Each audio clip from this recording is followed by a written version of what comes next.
Alors pourquoi aimez-vous le grégorien? Je crois que je l'ai dit d'abord parce que l'Église le recommande.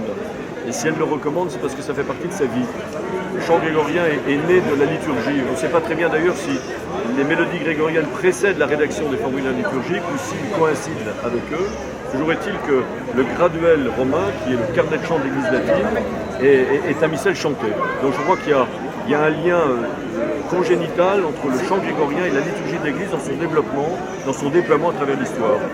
Et c'est vrai que certainement que le chant grégorien, du fait qu'il est né non pas d'une technique musicale d'abord, mais dans sa technique musicale elle-même, de la prière des moines qui contemplent le mystère du Christ à longueur d'année liturgique, en particulier dans la contemplation silencieuse de la parole de Dieu, eh bien, le chant grégorien extériorise pour l'édification du peuple chrétien la vie intérieure des moines qui n'est autre que la vie intérieure du Christ et de l'Église. Donc c'est la raison pour laquelle j'aime le grégorien qui, comme l'a rappelé le Concile, est vraiment le chant propre de l'Église, le chant de l'Église pour l'Église et dont il faut retrouver certainement aujourd'hui, parce que ça doit échapper à la majorité du peuple chrétien, la valeur spirituelle et la richesse pour la vie intérieure. Dans ce sens, le chant grégorien est-il réservé à une élite latiniste? Non. Dans votre diocèse, voyez-vous que tout le peuple de Dieu peut se retrouver? Alors vous voyez, le Concile le principe opératoire de la réforme liturgique du Concile, c'était effectivement la participation du peuple chrétien.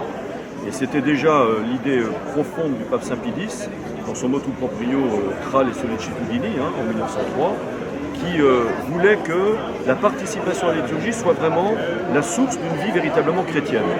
Ceci dit, quand on parle de participation au Concile, on parle de participation intérieure et extérieure, mais d'abord intérieure. Et comme le faisait remarquer le cardinal Ratzinger, écouter, c'est aussi un verbe actif. Donc c'est aussi une participation active, et pas seulement passive.